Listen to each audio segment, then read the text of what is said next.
안녕하세요. 저는 연세대학교 치주과학교실 이중석입니다. 지난번에 제가 이제 강의를 두 개에 대한 내용을 강의를 했습니다. 고리식재를 어떻게 선택할 것인가에 대한 얘기와 그다음에 멤브레인을 선택하는 것에 대해서 저는 이제 콜라겐 멤브레인을 주로 가지고 얘기했고요. 콜라겐 멤브레인을 가지고도 우리가 임상에서 만나는 상당 부분에 어렵다고 하는 것들조차도 우리가 쉽게 극복할 수 있다라고 얘기를 했고요. 그리고 그 멤브레인에 맞게 고리식재를 궁합을 맞는 걸 잘 선택해야겠다라는 게 지난 두 개의 강의의 핵심적인 내용이었습니다. 그런데 마지막에 제가 어떤 얘기를 했냐면 이런 것들을 쉽게 그냥 뭐 이식제를 적용했어요, 멤브레인을 덮었어요, 그다음에 이제 간단히 수철했어요라고 했는데 그런 것들이 이제 거기에 맞는 술식도 좀 찾아봐야겠죠. 근데 그 중에 가장 핵심적인 부분은 여러 가지 중에서도 근데 플랩을 어떻게 인시전을 디자인해주고 어떻게 만들어주느냐가 사실은 나중에 하면 할수록 더 느끼는 거지만 그게 가장 중요했구나라는 걸 알 수가 있습니다. 결국에는 뭐 모든 것이 그렇듯이 첫 단추가 가장 중요하구나라는 걸 이제 새삼 느끼게 되는 그런 거였는데 그럼 과연 오늘은 이제 두 가지의 초점에 대해서 얘기를 드리려고 합니다. 플랩 디자인 중에 인시전을 어디에 절개선을 둘 거냐, 그 다음에 두 번째는 이제 페리스탈 릴리징 인시전이라고 하죠. 그것에 대한 얘기를 짤막한 얘기를 드리려고 합니다. 자, 인시전을 어디에 줄 거냐? 뭐 그냥 뭐 쉽게 그렇게 고민하지 않으셨을 수도 있어요. 그런데 저도 처음에 할 때는 그렇게 고민하지 않았는데 나중에 보니까 내가 왜 이런 데서는 약간 운두 디센스가 생겼지라고 하는 것들이 인시전부터 뭔가 잘못됐구나라고 했던 점들을 느꼈던 바가 있어서 그런 점들을 말씀을 드릴 예정입니다. 인시전이라고 하는 거는 혈행을 어디서부터 오고 있는가, 그 다음에 혈행이 어떻게 분포되는가를 우리가 아는 게 중요합니다. 왜냐하면 플랩을 잘라놓으면 그 다음에 그거는 혼자 잘 살아남을 수 있어야 봉합을 했을 때 치유가 굉장히 빠르게 일어날 수 있는 거죠. 그래서 혈행이 어떻게 지나가느냐, 상악과학이 어떻게 분포가 되고 어떻게 치아 쪽으로 어떻게 무치악 쪽으로 분포가 되느냐가 굉장히 중요할 거라고 생각을 해요. 자세하게 이제 악궁별로 보면 이렇게 문헌을 보시다 보면 이렇게 상악과 하악이 조금 분포가 다르지만 하악 같은 경우는 이렇게 설측에 있는 혈관이 설측을 대부분 이렇게 분지하고 있고 나머지는 전치부와 구치부 이렇게 나눠서 분지하고 있는 걸 확인할 수 있습니다. 완전히 리모델링된, 완전히 치유가 된 그런 성숙화된 그런 리치의 타입에서는 우리가 잉크를 넣어가지고 혈관에 어떻게 분포되는지를 보면 버칼 부분과 링구알 부분이 완전히 이렇게 나뉩니다. 그래서 중간 부분이 이렇게 만나는 부분이 혈관이 제일 적은 부분이 있고요. 그거를 사람들이 무혈관지대라고 얘기를 합니다. 그래서 가장 중간 부분을 잘라야 인시전을 주어야 링구알에서 오는 그 다음에 버칼에서 오는 혈행이 따로따로 남을 수 있고 그래서 치유가 가장 빠르다라고 얘기를 합니다. 그래서 딱 미드크레스탈 인시전을 주라고 많은 사람들이 얘기를 하죠. 그런데 항상 미드크레스탈 인시전을 주면 다 되나? 라는 질문을 던질 건데요. 요즘에는 아까 보여드렸던 그런 완전히 힐들 있지. 정말 뭐 덴처를 몇 년 동안 사용하시고 10년 동안 사용하신 다음에 이제 임플란트로 바꾸러 왔어요. 이런 분이면 몰라도 대부분의 경우는 요즘엔 발치를 하고 아주 오래 기다리지 않고 임플란트 식립을 하죠. 오래 기다려봤자 3개월, 4개월 이 정도라고 생각을 합니다. 6개월 지나도 사실 완전히 아까 보여드렸던 것처럼 그렇게 깨끗하게 나아 있지는 않죠. 이런 곳에 그러면 어떻게 연조직이 치유되어 있을까? 우리는 지금 발치와의 치유 양상은 항상 뼈에서만 보셨을 거예요. 근데 조금 더 우리가 관심 있게 봐야 되는 건 뭐냐면 인시전에서 관심 있게 봐야 되는 건 그 윗부분이죠. 치유될 때 과연 연조직은 어떻게 치유될 것인가? 첫 번째 주만 해도 여기는 샘플마다 다 다를 거예요. 우리가 중간 부분을 만약에 인시전을 주었다라고 하면 이 중간 부분은 인시전이 오히려 무혈관지대를 약간 넘어서서 약간 링구알에 치우치게 되는 그런 양상으로 인시전을 주게 되겠죠. 반면에 오른쪽 위에 그 샘플을 보면 이런 부분은 약간 리모델링이 되어 있지만 중간 부분에 상피가 약간 아랫부분으로 자라들은 건 확인할 수 있고요. 4주, 8주가 됐을 때도 보면 4주째 많이 치유가 됐다고 보지만 약간 안쪽으로 그 상피 부분이 안쪽 그루브를 만들면서 안쪽으로 매입되어 있는 걸 확인할 수가 있습니다. 이걸 그냥 그대로 인시전을 준 다음에 수처를 그냥 하면 그 부분은 상피와 상피가 만나게 되면서 치유가 잘 일어나지 않게 되는 그런 현상이 벌어지겠죠. 8주째에서야 그나마 이제 리모델링이 되면서 중간에 버칼과 링구알에 있는 혈관이 각각 다르게 나오는 걸 확인할 수가 있습니다. 이렇게 치유 양상, 그 다음에 우리가 인시전을 주었을 때 어디가 유리할 것인가들을 판단할 때 보면 우리가 힐들 있지는 좀 완전히 힐들 있지와는 완전히 다를 수 있다는 걸 확인할 수가 있죠. 골 이식을 여러분들이 만약에 발치한다 할 때 골 이식을 만약에 했다면 발치와 골이식술을 시행했다면 이 얘기는 또 달라집니다. 오른쪽은 이제 골이식제를 넣었을 때 케이스인데 그런 경우에는 연조직 치유가 사실 더 안 좋아지는 거죠. 너무나 당연하겠죠. 딜레이 딜링이 더 많이 오랫동안 일어나게 되고 상피가 더 늦게 자라 들어가게 되고 결국엔 이런 부분에서 골이식제가 이렇게 함유가 되면서 연조직이 완전히 머추레이션이 되지 않는 그런 양상이 나타날 수도 있습니다. 그래서 중간 부분에 인시전을 주면 거기에 수처를 했을 때 상피와 상피가 자꾸 개재되는 그런 부분이 생길 수도 있고요. 오른쪽 아래처럼 중간 부분이지만 사실은 중간 혈관을 딱 잘라먹는 그런 부분도 생기게 될 수 있고요. 그래서 우리가 하는 일반적인 얼리 임플란테이션 혹은 타입 3, 그러니까 한 3, 4개월 지난 다음에 임플란트 식립할 때 그런 때들의 임플란트는 미드 크리스탈 인시전만 가지고 얘기를 하면 좀 어렵다라는 거죠. 케이스를 한번 볼까요? 지금 뭐 치유가 잘 된 것처럼 보입니다. 4개월 이상, 4개월에서 5개월째까지의 사이에 치유 양상을 보였던 부분이고요. 이 부분에 이제 임플란트를 진행을 하기 위해서 여기 이제 인시전을 아직 긋지 않았습니다. 제가 사진을 찍기 위해서 프로브로 살짝 이렇게 들춰보면 안쪽으로 상피가 이렇게 말려 들어가서 그 부분이 접혀 있는 걸 확인할 수가 있는 거죠. 이 부분에 그냥 그대로 인시전을 주고 그냥 봉합을 하신다면 상피와 상피가 만나는 거게 되기 때문에 치유가 매우 더딜 겁니다. 그래서 여기에 만약에 GBR을 하시게 된다면 안쪽에 있던 상피를 제거해 주시고 여기를 이제 수처를 해 주셔야 이 부분이 깨끗하게 아물 수가 있는 거죠. 예. 스티치 아웃을 하기 위해 일주일째 내원한 사진인데 치유가 상당히 빠르게 잘 된 걸 확인할 수 있습니다. 만약에 이런 디펙트가 있다라고 하면 아무리 오래 기다려도 채워지는 데는 한계가 있을 겁니다. 근데 어차피 GBR을 해야 되기 때문에 그렇게 오래 기다리지 않았습니다. 2개에서 3개월 정도 기다리고 이제 인시전을 그어야 되는데 어디다 그은 게 더 좋을까요? 이런 식으로 쭉 단면들을 보면 어떻게 인시전을 그을지 고민을 하게 됩니다. 제일 중간에 있는 단면을 잘라서 보면요. 이 부분에 제일 윗부분에는 상피가 있을 거고요. 그 다음에 안에 있는 커넥티브 티슈는 이렇게 팔라탈에 있는 큰 덩어리가 있을 거고 이쪽 아래쪽에 있는 이 팔라탈에 있는 디펙트일 거고요.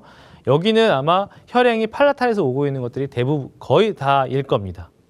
근데 만약에 여기다 인시전을 어디에 둘 거냐, 중간에 자를 거냐, 아니면 좀 나는 팔라탈에 유치시켜야겠어, 팔라탈에 자를 거냐, 아니면 약간 버칼에 유치시킬 거냐에 따라서 이 팔라탈 쪽에 있는 이 커넥티브 티슈의 결합 조직이 하나의 혈행에서 오고 있는 결합 조직이 어떻게 중간에 잘리느냐를 확인할 수가 있는 거죠. 그래서 미드 크리스탈 인시전이나 아니면 약간 팔라탈 쪽에 유치시키면 혈행을 완전히 잘라먹는 그런 인시전이 되기 때문에 여기서는 저 같은 경우는 이제 마취 리들 같은 걸로 확인합니다. 그래서 버칼 쪽에 있는 벽 쪽에 인시전을 모아서 여기 보여드리는 것처럼 바깥쪽에 인시전을 그어줍니다. 그래서 바깥쪽에 인시전을 그어주고 안쪽에 팔라탈 쪽에 있는 그런 한 덩어리의 커넥티브 티슈는 아예 한꺼번에 떠내는 거죠.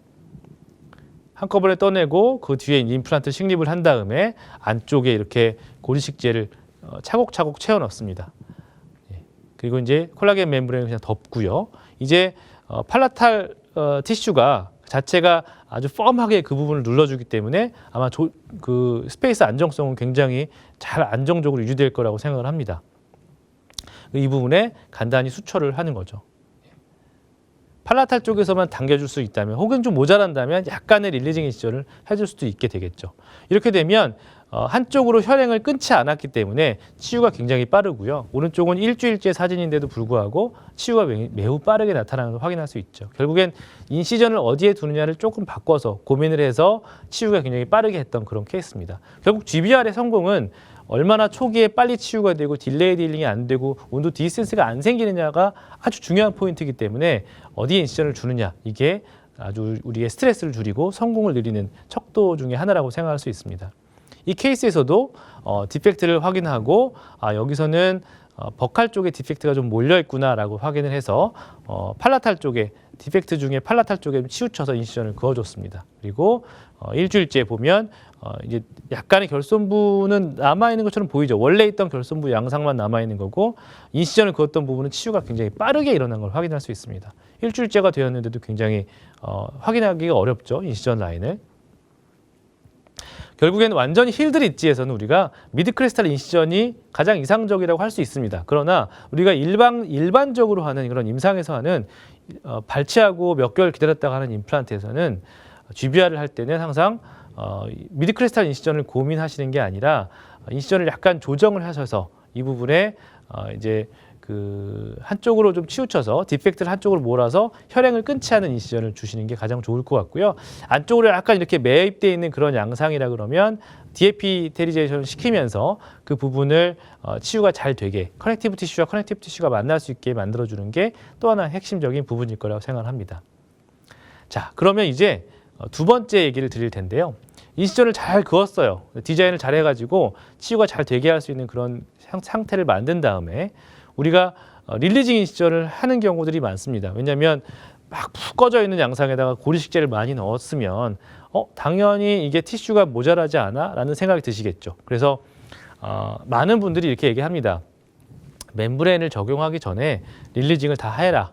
그래서 멤브레인을 덮고 그다음에 당겨서 수처를 해라. 왜냐하면 멤브레인을 덮은 다음에 릴리징을 하려고 그러면 멤브레인이 자꾸 움직이고 더 힘들어지고 밀리고 그래서 더 말릴 수 있다. 그런 얘기들을 해요.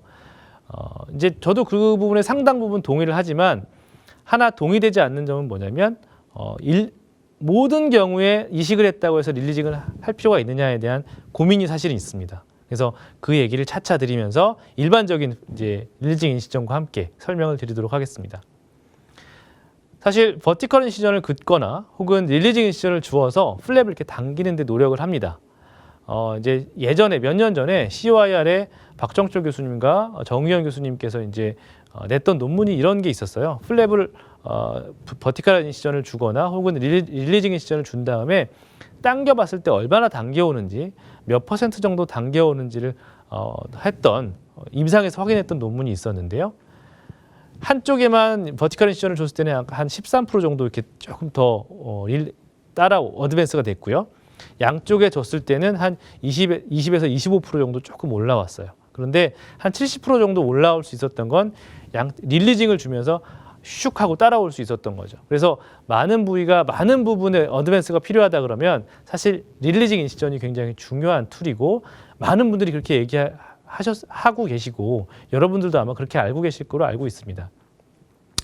릴리징 인시전이라고 하는 거는 우리가 이제 플랩에서 보면 제일 단단하고 늘어나지 않는 부분이 페리오스티움이거든요. 아주 단단하기 때문에 늘어나지 않아요. 그 부분만 딱 잘라주면 아코디언처럼 이 연조직이 쭉 늘어나게 됩니다. 그래서 이 부분을 잘라서 골막을 잘라주면 늘어나게 되는 게 페리오스탈 릴리징 인시전인데 많은 사람들이 실수하는 게 이제 한 번에 쭉 긋지 않고 듬성 긋다 보면 이렇게 이어지지 못해서 당겨지지 않는 그런 현상이 있죠. 그래서 한 번에 긋는 걸 추천을 하고요.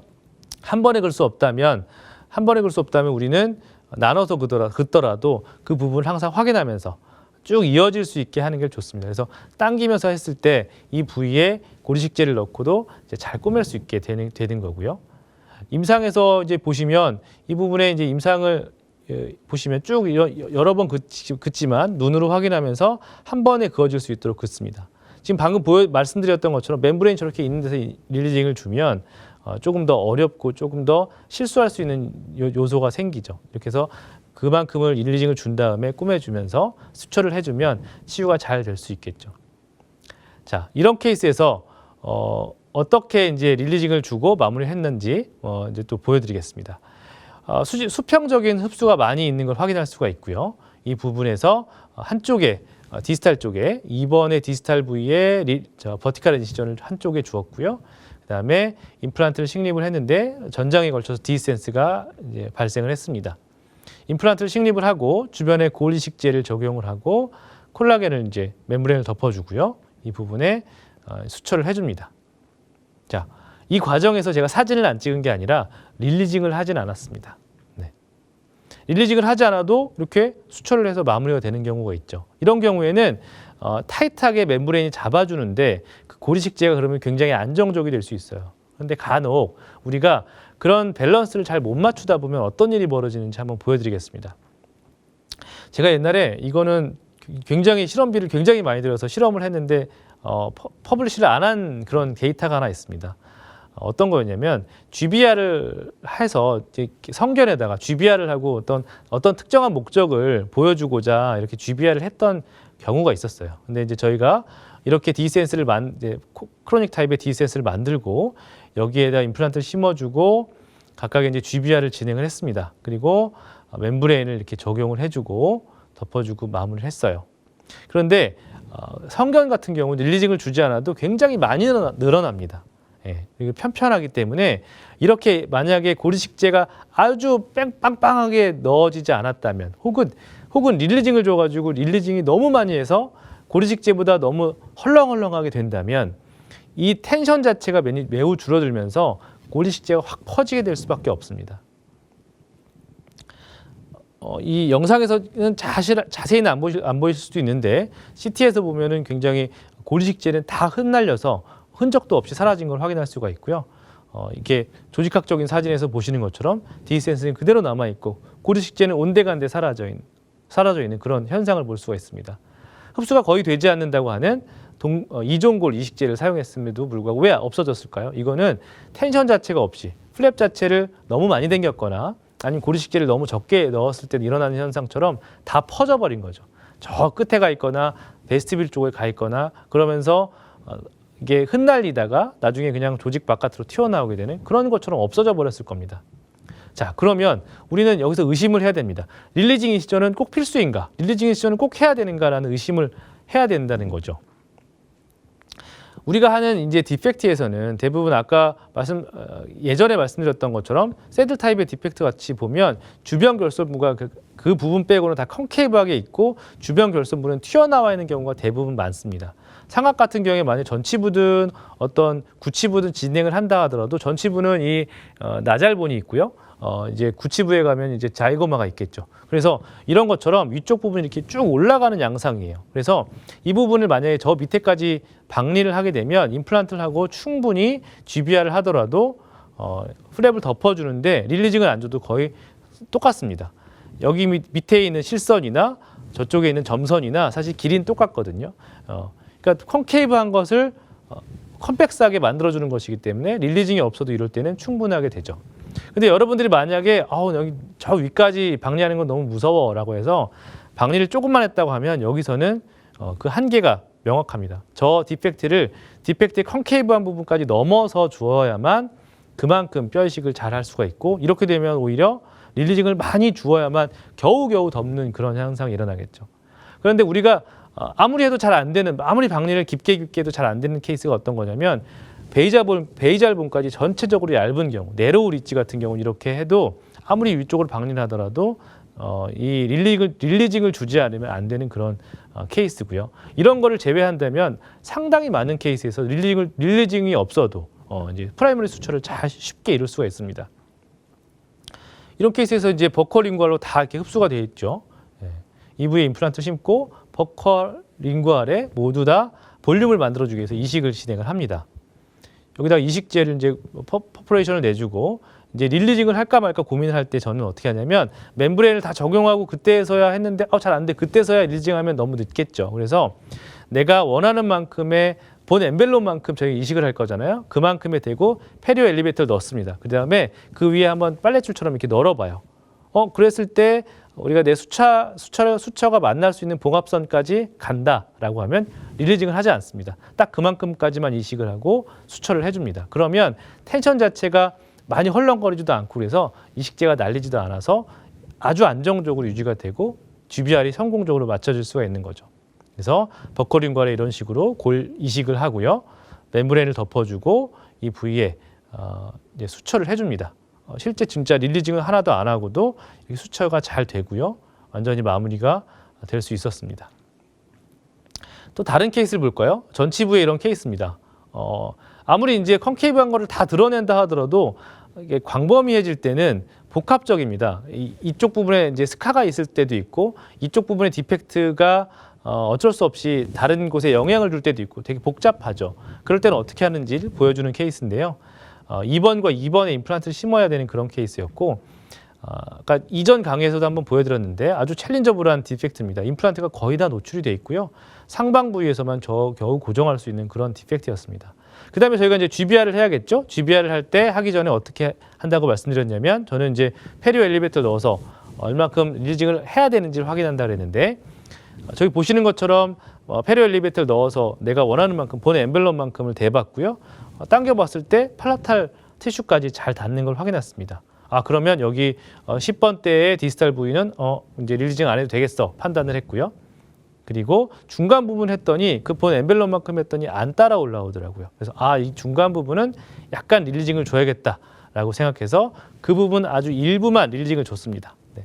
여기 중간 부분에 약간 인시전이 되어 있는 이 부분을 릴리징한 부분이라고 보실 수 있습니다. 주변은 안 했고 딱 이 부분만 릴리징을 주었고요. 릴리징을 준 다음에 그 부분만 따라 오르는 걸 확인할 수 있죠. 그리고 반대쪽에 20번 때도 확인해 봤을 때 릴리징을 줄 필요가 없이 잘 닿는 걸 확인했습니다. 그래서 이 부위는 그만큼 폰 엠벨럼만큼 굉장히 광범위하죠. 0.5g 이상이 들어갔는데 0.5g보다 조금 더 많았을 거예요. 그래서 그만큼의 이식제를 더 넣어주고 멤브레인을 덮어준 다음에 수처를 해줄 때도 이 부위는 추가적인 릴리징을 더 주지 않고도 이렇게 성공적인 수처를 마무리했고요. 수처를 한 다음에 나중에 일주일째 치유된 양상들을 보면 릴리징을 준 부분이 약간 오히려 치유가 조금 더디긴 하지만 그래도 굉장히 빠르게 치유의 양상을 확인하실 수가 있습니다. 이 부위인데 나중에 엑스레이로 확인을 해보면 이식 직후에 그리고 4개월 후에 얼마큼 남아있나 중첩해보면 큰 변화 없이 물론 이제 크레스탈 부위가 약간 흡수된 부분도 있지만 이거는 이제 플랩이 눌리면서 일어날 수 있는 그런 어쩔 수 없는 파티클 타입의 GBR의 형태라고 보여지고요.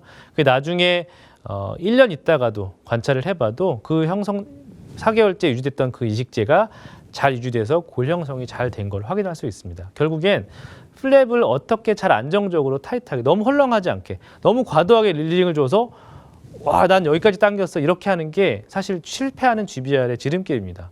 프라이머리 클로저는 잘 될 수 있죠. 온도 디센스 안 생길 수 있는데 나중에 보면 머터리얼이 다 빠져나가는 경우도 있거든요. 만약에 그렇게 하고자 원하신다면 나는 확실하게 릴리징 해야 되라고 원하신다면 촘촘하게 핀으로 다 고정을 하신 다음에 멤브레인이 흩어지지 않게 하시는 게 아마도 성공할 수 있는 길일 거라고 생각합니다. 만약 그렇지 않다라고 하신다면 플랩을 얼마나 타이트하게 잘 과도하게 릴리징하지 않느냐가 핵심적인 부분이라고 생각을 하고요. 결국엔 내가 성공적인 GBR을 하기 위해서 우리가 콜라겐 멤브레인을 사용했고 흡수가 잘 되지 않는 그런 고리식제를 저는 선호한다 그랬는데 그렇게 했을 때 조금 더 간단하게 이 성공적인 결과를 내려면 일단 최소한의 릴리징 인시전이 필요하고요. 그 다음에 릴리징 인시전이 이전에 그거를 한번 확인해서 아주 일부분만 필요하다 그러면 그 일부분만 딱 해서 진행하신다면 치유도 빠르고 그리고 플랩도 안정적으로 유지되면서 고리식제도 아주 볼륨이 빵빵하게 그리고 성공적으로 유지될 수 있는 그런 상황이 될 거라고 생각합니다. 이거는 이제 제가 선호하는 고리식제와 멤브레인을 가지고 할 때 제가 선호하는 방식이고요. 여러 가지 방식이 있을 겁니다. 핀을 고정하거나 아니면 여러 가지 방식의 고정법을 하거나 블럭골 이식을 하거나 여러 가지 방식은 사람들마다 조금씩 다를 텐데요. 자기가 사용하고 있는 이식제가 저와 비슷하다면 한번 이런 방식을 사용해서 성공적인 고리식을 한번 시도해 보는 것도 좋은 방법일 거라고 생각합니다. 지금까지 저는 GBR을 하기 위해서 저반의 방식에서 플랩 디자인을 어떻게 할지 고민하는지에 대한 얘기를 드렸고요. 지금까지 저는 연세대학교 치주과학교실 이중석이었습니다. 경청해 주셔서 감사합니다.